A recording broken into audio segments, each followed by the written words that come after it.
Well, and we are live. I'm really excited to welcome Vlad Ivanov to the show. Welcome. He is in a moving truck because he is the founder and CEO of Limitless Moving and Storage, and they are on site right now. So we love that. And this episode is called Limitless Networking. But we're really interested in hearing from you about sort of your journey creating your business, building your business, and how networking has played into that. But before we go there, can you tell us what's one cool networking event you've been to recently? One of the coolest network events that I was actually at, which I didn't think there was going to be. And first of all, I want to say thank you for having me on your podcast, Jeff. It means a lot to be on here. Happy to be able to jump on even in the middle of a truck on a work day. Um, Give you guys some insight why I'm in the truck. I don't always go out on the jobs. Sometimes when I'm short on a driver, I still need to go out and drive the truck, get it from point A to point B.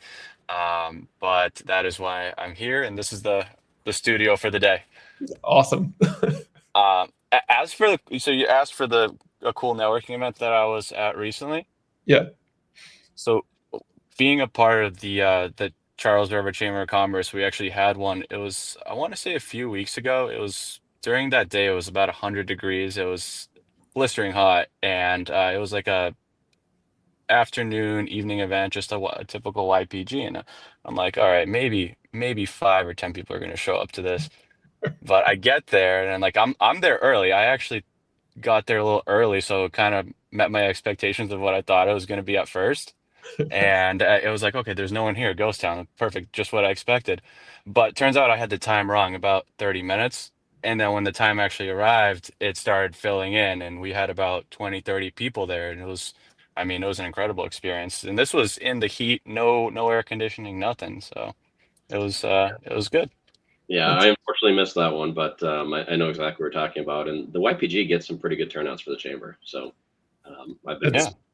impressed. that's for old people like me. That's the young professionals group. Is that- I'm right in in the You're on the cusp. I'm on the cusp, I believe. Yes. I mean, I think I could fake it, but I'm definitely about 10 years too old for the cutoff. I just need I need a little Botox and I'll be Anyway, Vlad, before we dive into further into the conversation about networking, can you tell us a little bit about Limitless Moving? Sure. So we're a full service moving and storage company. We offer moving services for, I mean, you name it. We started off small, we worked our way big, so um, we don't turn down any jobs. We'll take on a single piece move still if it makes sense. You know, we'll move your couch from point A to point B. We can move your apartment. We'll move a house. We move businesses. You know, really anything that requires moving, we can manage it at this point. Awesome. I have lots of questions, but I want to make sure my co-hosts here have a chance to jump in. I was gonna say, if you could kick it back, just how you got started, like what inspired you to start this business, and how did it really kick off to what it is today? Yeah, I mean, that's a long story. It Go for it. wasn't always my it wasn't always my dream to own a moving company. It kind of landed in my hands, I guess. I would say I'm just getting blasted with notifications. I'm sorry if I'm scrolling, guys. Um, Listen, that's fine. This is why we go live, right? We just makes it authentic. So keep yeah. going. But yeah, I mean, so high school kid, went to the army after high school and didn't really have an idea of what I wanted to do. Wanted to start a business, and so I joined the army so I can go to school so I could afford school. Uh, and in the midst of figuring out that I wanted to own a business and trying to do a community mass transfer to like some sort of business university, somehow started a moving company and ended up actually leaving school, never finished my degree, just continued going forward with it. But before Limitless Moving and Storage, it was Boston Small Moves. Mhm. You can easily find it on Google, and I mean, the name says it all. We started off, I started off with a little cargo van, moving couches, having a couple of buddies help me, like, jump in, move a couch, move a bed, move a piece of artwork, this, that, and the third. Um, and over time, people, were happy with the service. So they'd call me back and say, "Well, hey, can you move my apartment, or can you, relocate like a small, I don't know, like a smaller house or something, or things of that nature." And it started becoming more frequent, to the point of where I was like, okay, well, let's take a little bit of a risk here and get a small box truck. So we got a small box truck, and we still have it to this day, but we don't really use it. But started doing apartments, and that became like a very lucrative market for us. It was a very niche market too, because Boston small moves, like all the big time companies, are focusing on the big multi-bedroom homes, the bigger estates, and overall just bigger projects. And it left behind a lot of easy work for us to pick up. But the nature of how it all worked out too is similar to like the one piece. Oh, can you move my apartment? Then it became like, oh well, my mom is moving her house, or my uncle or cousin, or so on and so forth. And um, oftentimes I would just say no, like we can't do a house, like, that size. And eventually something just clicked where it's like, okay, let's just start taking it on. And we started renting bigger trucks. This one that I'm in right now, I own it, but we started renting trucks, started taking on bigger homes. But the name, like Boston Small Moves, moving your 3 or 4 bedroom home, just didn't make sense at that point. So hence the rebrand to Limitless Moving. Cool. That's What is awesome. like the furthest distance that you've done move so far, or the furthest? Oh, I always say wherever the money goes, like we'll go. Good business model. Yep. I mean, so we've done Florida, Texas. Oh, wow. Really, like at a certain point, though, it makes sense to Oh, there we go. call coming in. Everyone still hear me? Yeah, Yes. good. It's okay. This is part of the live podcast. It's great. Listen, Can you're everyone still live, hear me? you're in the truck, and you're running a Yeah, business. we can hear you. Don't worry. I can't hear you guys. Oh, no. Wait, no, I can hear you guys. You can hear us now. Okay, Okay. perfect. Perfect. This is I like- can hear Jeff it's Taylor. like- it's okay because we're like live and you're running a business as we speak. The marketing that the business Yeah, I is just moving. clicked. I and clicked Listen, so quick you- on decline call to. Like Vlad is busy, people, but he can fit you in. So. That's the motto. But yeah, I mean, so where we were going with that is like, I mean, like to California is just like we'll go to California on a solo trip. Like I have no problem with that, but it's like I like to be honest in my business. Like if I'm gonna charge you like $40,000 to get you on a one-way dedicated trip from Boston to California, it's like no, like like go for half the price and go with a third party. Like I operate off like an honest business too, so I'm not gonna like I will lay those options out. But if someone's like we're only moving with Limitless, like okay, like we'll take you there. But like I like to get the best price for my customers too, which is Yeah. I mean we don't like, but we'll go wherever. We'll honestly we'll go wherever someone's willing to hire us. Okay.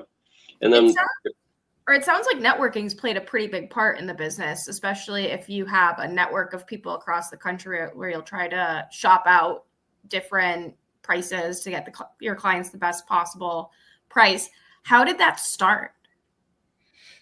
Well, I mean, so for like the longer distance moving, honestly, like I have a few referral partners like in Massachusetts that I'll just send it out because they do like the tractor trailer sized moves. I don't really coordinate anything outside of this, like from a different state. Like everything is all my vendors or partners rather are in state, and over time is just like I'll refer them the big fish that I just couldn't take on without killing someone on price, and then vice versa, like they will refer out to me like the jobs that they're no longer interested in because they only want the big fish long distance, which leaves a lot of small fish that they just say no to, and they will refer out to us locally, if that answers your question. Yeah. No, that's awesome. So I'm wondering, like, sort of building on Amelia's question, what was like networking on your bingo card when you started? Like, were you like, you got out of the army or whatever, you're like, I want to start networking, or was that just something you had to do because you needed to, like, build the business. How did you get started networking? Well, I knew nothing about networking, honestly. When I first started, it was just like Craigslist. Like Craigslist was the only thing that I knew. Um, but I found my first mentor in the moving industry through Craigslist because I was just reaching out to other movers, like, hey, like, is there any jobs you don't want to take on? Just send them our way. And we had this one of my first mentors who actually did that and never charged me anything, just handed off, which was very generous of him. But he was a high up member in a BNI, and that's where I got introduced to the world of networking because I didn't know. I mean, I was 21, 22 at the time. I knew nothing. So he introduced me to BNI, and I just remember the first time I stood up in the round table, like my voice just like shaking and like just I did not know how to like talk in front of people. It was such a definitely an interesting experience, but it's like you deal with that embarrassment early on, and then it's like all the rewards come afterwards. And since then, networking has played like a major role in my business, and I would say like a majority of my like core business comes from face-to-face networking, not from paid advertising or like Facebook groups or anything that like the social. The call. It's a busy man. Uh-oh. Well, we'll just. As he's fixing that. Okay. Uh-oh. Definitely having technical difficulties. But this is why it's so fun live. Yeah, well, one thing I'll mention is the partnerships. Come on. The ecosystem of having larger partnerships is such a big thing that so many folks always talk about. We can take smaller business, we take larger business, and then how to have a partnership and relationship with that. I think we still are missing Vlad. But anyway, well, we can keep talking. I think it's interesting, like, Vlad just brought up BNI. I think BNI came up. Are you there, Vlad? Are you there? No? Vlad, can you hear us? There's like, okay, now I'm coming back to real speed. All right. But anyway, I was just saying, I think it's interesting that oh, we are getting some weird feedback.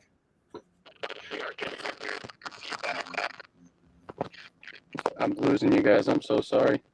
No worries. Vlad, if you can hear me, maybe if my phone can hear you, can you log off and log back on. Yeah. Anyway, I was trying to say AirPods getcha. Yeah. Anyway, what I was trying to say was interesting he brought up BNI because it comes up so many times. And I think it was even I was listening to, I think it was the last episode or maybe 2 episodes ago, somebody brought up BNI. It just comes up a lot. I just think it's a place where people seem to, that's where a lot of people sort of cut their teeth, I think, as I agree. As networkers. I think it's especially very relevant. Like a lot of times what I see with that, right, is you literally have that real estate sphere working together, right? So you'll have the same mortgage person, you'll have the same banker, you'll have the same lawyer, the same mover. And literally you have in some cases, there's that same group of 5 or 6 people that tag team on each one of those deals. It's pretty wild because I see the same thing in my BNI. Yeah. I think it's powerful because they know how each other work. They can speak more to the clients, or like I have plenty of referral partners that I work very closely with. And when we share customers, I'm more apt to refer to those people simply because I understand better how they will interact with me as another vendor and also the level of service. Yeah, that's exactly it. So it looks like Vlad's back. So can you hear us now? I can hear everyone nice and clear. Is there a way to just turn off calls for notifications instead of like turning off like everything? Maybe silent mode. I don't know. Like do not disturb. Yeah, you could probably. Do you have an iPhone? Yeah. That's actually a good idea. This is like live tech.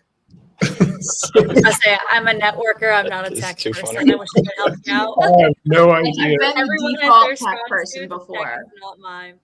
When you're I have been the tech person by default in an office before, and it was only because I was the youngest person there. Oh, right. So default, it was me. Well, you must know, right? Because we Right. certainly don't. I do think I don't know. there's this Okay. interesting thing that happens with younger people, though, is that the younger you are and the more you grew up with the technology, the less fearful you are of like screwing something up. Like I think that's really what it is. yeah, Is 'cause, like, go ahead and finish it. no, I'm just saying, like, you're totally right. I had an admin at my previous role where she was so afraid of breaking things, it made it really hard for her to learn new technologies. Right. And she was like, well, how did you learn this? I'm like, I don't know. You can't break it. Just go play around. She's like, well, what if I break it? I go, well, then call IT and that's their problem then. Like, so it's the reason I say this, like my experience is like with my mom, like when we used to have a VCR, that's how old I am. We had a VCR and a sheet that too, don't worry. so you push the button, for it to eject, and it would start ejecting. She'd be like, "What's happening?" Oh my god, yeah. And if you ejected it too fast, and then if you ejected it while it was rewinding or something, oh my god, yeah. We still have ours in our basement over the 4th. We took them all out, and it was cool to see. I thought Jeff was going to tell us about the 8-tracks. 8-track. Well, I could tell you about 8-tracks. But anyway, we're talking about how old I am. Vlad, when you fell off, just to jump back to where we were, you had mentioned BNI, and we were just talking about, it's such an interesting thing. Like it comes up a lot. Obviously, we're talking about networking, so it's not surprising, but it comes up a lot as a place where people, start their networking journey. So I don't know if you have any thoughts on that, but it definitely is something that people bring up many times on this show. Yeah, I mean, in general, like if you hire someone from like an ad that you click, that just like a sponsored ad on Google, like yeah, you'll remember the experience, but when you meet someone face to face, look them in the eye, standing next to them, making that in-person connection, like if you make the right connections with people, it's like they're not just business associates, like they become your friends, and like it's just like a much stronger connection, and those people will remember you for much longer periods of time. I have people from my first BNI group that still refer me business to this day because we weren't just business associates. Like we went out, we had a drink, we still keep up. Like I know that some people's like kids are getting born. Like there's a lot more into it, where it becomes more of a friendship rather than like a business connection. And when you become friends with the people in your network, and this is a corny phrase, but like your network is your net worth to some extent. So it's just that's where I found like it's just like once you make a solid connection, it's like that person will refer your work till the dawning of time. Yeah. It's been great. Yeah, I think the power of relationships and building that trust is so important. But to your point, meeting someone at an event or a coffee or whatever it might be, and then getting to know, about their family or what music they're into or vacation trips, it could be anything, but that personal note, and then the follow-up. And you mentioned that you still keep in contact with folks that you haven't seen in a while, or no longer colleagues, whatever it might be, maybe groups. Do you find, is it just something that you reach out like quarterly, or just when time flies by, you guys catch up and the relationship sticks? I think people talk about building new relationships, but I'm always interested in seeing how people maintain relationships, especially when you're getting into new organizations and life is just naturally very busy. Yeah, from a business standpoint, I mean, like before the moving season, good to reach out to all the realtors in my network, good to reach out to property managers, just like when I know that the influx of like the need is coming. But like I'm on social media with a lot of like the business associates that are also my friends. So it's like when I see some personal event in their life, like I'm not just reaching out for business. I'm like, hey, how's it going? Like, congrats on this. If it's a birthday, some people I reach out personally and say happy birthday to them instead of write like a Facebook post. So there's a lot of different things. Like it's just you kind of got to gauge it. Like there's times for to approach it from a business standpoint, but then there's also a personal level too, and that's when the real meaningful. Like I have people who reach out to me personally too, and I truly appreciate it. Like when someone personally texts me happy birthday, or when they see some event in my life is happening and they reach out to me personally, it means a lot. It's more than just like a business relationship, I guess. Oh, yeah, I like the cat. cat coming. And We are live, people. We are live. Yeah, live is he finished his mid-afternoon snack and wants dinner now. So a question for you, Vlad, is what if you could go back and give yourself advice when you were first starting out, like what's the advice you would give yourself? We're very often like sort of interested in like how, helping people who are new to this networking world. So what networking advice would you give yourself? Networking advice, I would say network more. Granted, I was like college kid transitioning into like young adulthood, so it was like I was still having my fun, still enjoying life a little bit. Um, and now it's like, I'm breaking my 20s, going to my 30s soon, so it's like now I'm way more dialed in, way more serious about it. Practically networking at least 2 to 3 times a week, as much as like when there are events, rather, I should say. Well, obviously sometimes there's weeks that there's not, but I would say network more. Like just go on Eventbrite, go on Facebook, like find the like if I could do that and say network more, but I was younger and I didn't have the resources to, to find events like this. Like, or maybe I just wasn't as passionate about it. Mhm. But I would definitely say to go out, or like when I find a networking event, I would tell myself like reach out to like ask other people in that group, like, do you know of any other events? Like figure out where the popular events are, and pay for events. Like when I first started, like I didn't see the value in paying for events because I was saving every penny. But a $10-$20 event can really pay off big. And honestly, the events that are paid for have more serious connections there too, because that shows the intention. Like I want to be there. You're not just showing up to show up. And uh, it's just my experience. Honestly, the better quality events are the ones that are paid for. It's true. I mean, even if it's like a $10 event, it's because someone cared enough to pay an amount of money. So they're there to try to build some sort of relationship. I know there's events that are kind of standard events around Boston that are open, they're free, and you do find a lot of people there. And you can find great people. I don't want to say that like all network, like those events aren't great, but you do find that there are people there who really are there because they can get 2 free drinks. Or they're more looking for they're not necessarily looking to build a business connection. They're more there just to hang out and have fun, which there's nothing wrong with that. But when you pay, people are more invested in the event, and so I think they put more into it, and they also show up as well. Whereas like if it's a free event, it's harder to get people. I feel like it's actually harder to get people to a free event sometimes because if you pay $10, well, I paid $10, I gotta go to that event. Versus I whatever if I don't go. Yeah, no, agreed. Definitely agreed with that. And how have you seen, I guess, your networking change over time, right? Because the challenge is, as you're learning, maybe more so of recent, right, that there's a ton of events. And, you could really go to an event every day or multiple times a day. And some of us here sometimes do, I think. So, where you're at now, like, how do you kind of distinguish which ones make the most sense? Where you're getting the good ROI on those events? Like, how has that kind of changed over time? And what do you recommend for people? Yeah, I mean, location is definitely prime.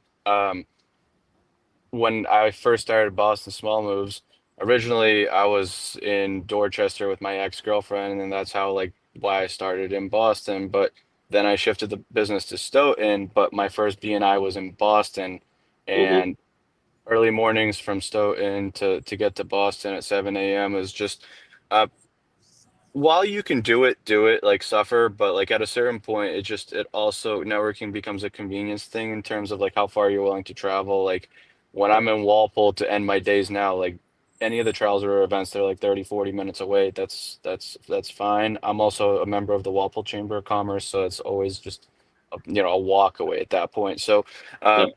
like it depends on where you want your business to be and how much you're willing to sacrifice. Like if I wanted to go out and network in like the North Shore or something, like sure I could do it, but I have enough business down here and it's just much more convenient to stay below Boston and to be local. And yeah, I mean, I guess like that's definitely the way that I've changed. Like I make it work more for me than like trying to chase and trying to like get every single angle, because that was quickly getting exhausting. Where now it's just like okay, I'm done with work at 5. There's an event at 6. I can kind of go relax. And I honestly find events relaxing sometimes. Like work is more stressful for me. To go to an event, have a drink, and have some conversations, that's actually fun for me sometimes. And like it wasn't like that before. Like I found it more stressful when I was first starting to. Well, you should join me in the wine business. Then you work and have a drink concurrently. It is fun. I think that's the big thing. And you meet a lot of cool people too. Like everyone that I've met here, you know what I mean? It's just like all through networking, and you meet some really cool people. Yeah. Absolutely. Well, we have flown through this episode as always. I realize that we've had some interesting tech things going on, but that is what's so cool about a live on location in your case. So live from Somerville, Mass. Yeah, there you go. Excellent. I love it. So before we end, we always like to go around and have everybody share what's a cool networking event you'd be going to in the next week or so. So maybe you can start us off. Vlad, I feel like I'm going to be stealing someone's thing. There's like the anniversary for the Charles River Chamber. I feel like someone's thinking that. It's coming up, I think, in the next couple of weeks. But I think if I'm speaking, I don't want to speak incorrectly, but I think I saw it. I registered for it. It's like I think 250th anniversary of the Charles Chamber. Am I correct? No, it can't be 250th. No. Yeah. It is. No. It is. I hope we can edit that part out. No worries. Nothing gets added. 110th, which is still, wow, that's still a lot. That is a long time. Awesome. I think 250th. Cool. I was thinking the anniversary of our hometown Walpole had like 250th or something. Yeah, Jeff wasn't around back then. Yeah, I don't think so. Vlad, what is? I just put it up on the screen, but what's the best place for people to connect with you if they want to work with you or they want some great moving support? Right there, limitlessmoving.com. Limitlessmoving.com. Simply fill out an online form. Someone in the office will get the request within, I don't know, an hour and reach out with a call, and then you'll have an estimate your way, ideally within 24 to 48 hours. Wow. Cool. Awesome. I guess for me, the next event I've got coming up is on Thursday. I think I mentioned this one before, is my business school program. The Boston alumni get together once a month. And so we haven't been together. I missed last month. I haven't been with them in a while, but it's very cool. And what I think is actually really cool is we're starting to see people I went to the University of Rochester for my MBA program, but we're actually seeing people coming from Rochester, current students coming out to this event, which is really smart if you think about it. It's a long drive, but it is definitely a really cool way of making connections if you're trying to get to Boston. And I love when the students actually get involved, because there's so many students that just don't do the networking they need to do. So I'll pass it over to Taylor. Oh, nope. Taylor can't hear you. No, we lost Taylor. Can you hear me now? No, we can't. Yes. Technology has been interesting today. Go ahead, Taylor. You can hear me now? Yes. Wonderful. It's my laptop. We're just going to throw more into the mix. But I do think that's great for students to network as early as possible. So that's wonderful. But this week, no events. That's a lie. I do have an event. There is a boating event that I'll be going to Thursday afternoon. I'm really excited about that. But then there is a ton of coffee meetings and lunches this week, which is great. There's a lot of in-persons around the city. So we'll get my steps in and see everyone after the long weekend, which is really nice. What about you, Stephen? Yeah, I was just trying to think. I don't have as much this week either. I guess a continuation of the prior week, where I have a handful of late lunch or dinner meetings. I think I actually have 2 dinners tomorrow night in Waltham, which will be interesting. So it's going to be 2. It's going to be wine and small bites. Wow. And then actually one of the organizations that I'm a part of, and certainly being in the industry that I'm in, you get some cool stuff, is Meet Boston. And so Meet Boston has some really interesting culinary and related foodie type events. So they have an open house on Wednesday in the morning. The last time I went to one of their events, they had multiple different types of mimosas as part of their offering. So that was kind of fun to do that. But then next week, I'll actually be hosting or being the SOM for the Private Directors Association of New York. So basically, I had my event at Babson, I don't know, 3 weeks ago, a month ago. And one of the guys from PDA New York came, saw the power of having good wine at the event, and actually they are hiring me to do their event at their office in Manhattan next Wednesday. Congrats. Yeah. That'll be a lot of fun. Bring us Amelia? home, Amelia. I actually don't have any events this week, which is crazy. Oh no, does your cat does the cat have any events? That's awesome. The cat needs to make some money on TikTok soon so he can pay for himself. No, so I've been out of office since last Thursday, which has been a really fun time of not work. I actually did work like most days last week anyway. But because of just being out of office, this week is kind of just a brush the cobwebs off, catch up on a few things, and start stacking the calendar for the rest of August, or for rest of July, and then into August as well, because I don't have any other real vacations coming up. Cool. Awesome. Well, great. Well, listen, sometimes it's nice to take a little break. Yeah. So, well, awesome. Thank you, Vlad. This was a great conversation.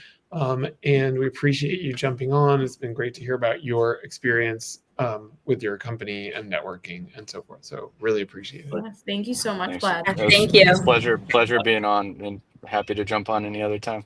Yeah, well, we'll talk to you soon. Bye. Okay. Bye.